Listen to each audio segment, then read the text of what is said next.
Apa sih yang ada di pikiran kalian kalau mendengar kata nikah?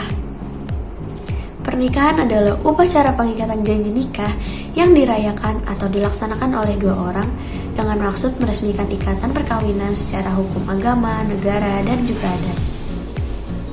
Terdapat hukum tertulis tentang perkawinan atau pernikahan ini, yaitu Undang-Undang Nomor 1 Tahun 1974 tentang perkawinan.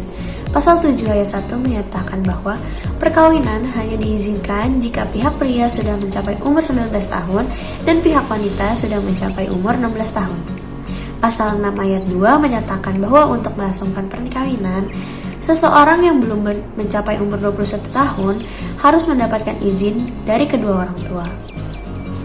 Namun pemerintah mempunyai kebijakan tentang perilaku reproduksi manusia yang ditegaskan dalam Undang-Undang Nomor 10 Tahun 1992 yang menyebutkan bahwa pemerintah menetapkan kebijakan upaya penyelenggaraan keluarga berencana. Oleh karena itu, perkawinan yang diizinkan adalah perkawinan yang bila laki-lakinya berumur 21 tahun dan perempuan minimal 19 tahun. Sehingga perkawinan usia muda adalah perkawinan yang dilakukan bila pria kurang dari 21 tahun dan perempuan kurang dari 19 tahun. Dari UU tersebut, sudah dijelaskan bahwa batas umur yang baik untuk menikah adalah 19 tahun untuk wanita dan juga 21 tahun untuk pria. Namun, sampai saat ini dapat dibilang angka pernikahan ini masih cukup tinggi. Padahal menikah di bawah umur akan menimbulkan beberapa masalah dan juga akan berdampak pada beberapa hal.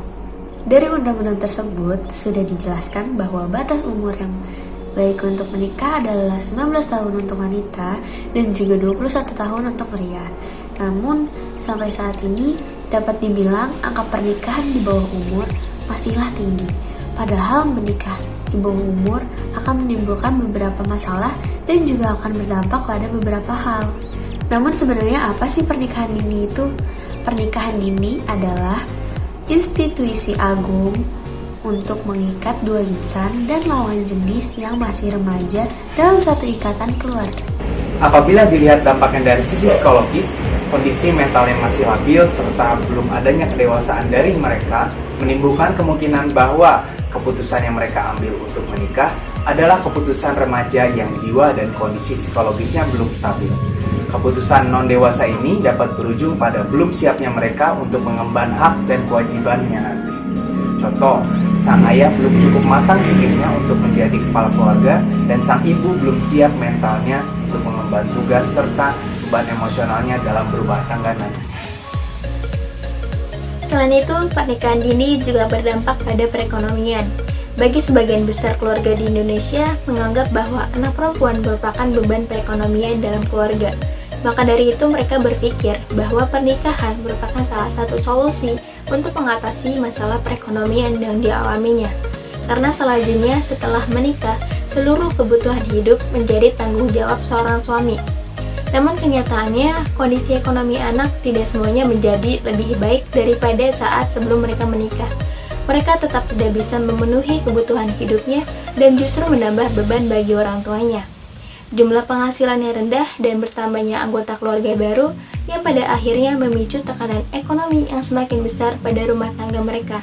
Hal itulah yang memicu garis kemiskinan yang semakin panjang dan menyebabkan kemiskinan yang berkelanjutan. Nah, dampak dari segi fisik adalah anak di bawah umur secara fisik belum matang untuk melakukan hubungan seksual, hamil, dan melahirkan. Wanita yang masih muda masih mengalami pertumbuhan dan perkembangan. Jika ia hamil, maka pertumbuhan dan perkembangan tubuhnya akan terganggu. Gangguan mental dan kesehatan pada ibu hamil ternyata berdampak juga pada anak yang dilahirkan. Misalnya, rawan terjadi gangguan mental seperti Down syndrome, serta berisiko mendapatkan berbagai masalah seperti kesehatan, emosional, dan sosial jika dibandingkan dengan mereka yang lahir dari pernikahan di usia matang dan bahagia. Terakhir, ada dampak dari segi sosial, yaitu putus sekolah, adanya tindakan kekerasan yang disebabkan tidak adanya keseimbangan dan kesiapan dalam membina rumah tangga, serta tidak adanya keseimbangan antara peran orang tua dengan tumbuh kembang anak, sehingga timbullah keegoisan yang berujung pertengkaran dan melibatkan orang tua. Dari beberapa hal yang telah dibahas mengenai pernikahan dini, maka dapat disimpulkan bahwa pernikahan dini ataupun pernikahan di bawah umur merupakan salah satu hal yang melanggar hukum karena tidak sesuai dengan undang-undang perkawinan yang berlaku. Walaupun dapat dikatakan sah secara agama, namun pernikahan dini dapat menimbulkan dampak negatif dari berbagai bidang, baik dari sisi ekonomi, psikis, sosial, maupun kesehatan fisik. Dengan usia yang masih muda dan kondisi yang masih labil, tentunya orang-orang yang melakukan pernikahan dini belum siap secara mental dalam rumah tangga. Baiknya pernikahan dilakukan jika pasangan sudah memasuki usia yang matang, ataupun usia yang sesuai dengan undang-undang perkawinan yang berlaku di Indonesia. Upaya yang dapat dilakukan dalam pencegahan pernikahan dini.